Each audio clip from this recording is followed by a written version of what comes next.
мысалға міне біздің столымызда тұрған мнемо кестелерде біз тақпақтарымызды оқимыз. Қане Аймира шыға ғой. Алтын, сары, қызыл, көк, ауан жапырақ, көзгі бақта көзлеп, көз атырап. Қане, ал енді бұны QR кодпен қарайды, иә?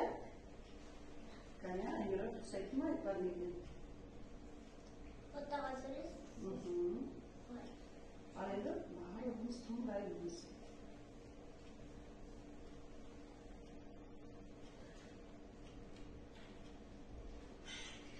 Алтын, сары, қызыл, көк, алуан жапырақ, көзгі бақта күлімдеп, көз тартады атырап. Өте жақсы. Аймира маған бере ғой. Өте жақсы. Ал енді тағы кім шығады екен?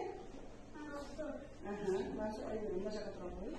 Мен кішкентай баламын, өзім сабақ оқи аламын. Дәптер. Қарасайшы, мен сізге қалам. Қалам сызғыш, өзім суға сала аламын. Ал енді көрейік, QR кодпен асықпай тұра қой. Фотоға түсіресіз, сосын.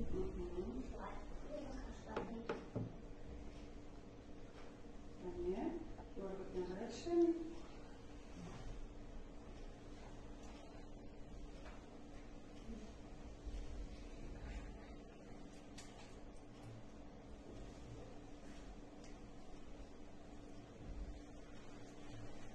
Кімді шығады? Кішкентай баламын, китап оқи аламын, дәптер қалам сызғышты, сөмкеме өзім саламын. Көрдіңіз бе балалар?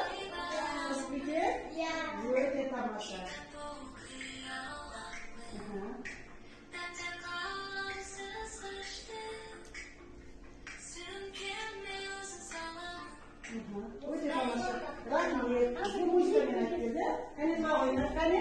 Ал енді бізге Айда келе қойсын. Қане Айда? Көрсетші қане. Әне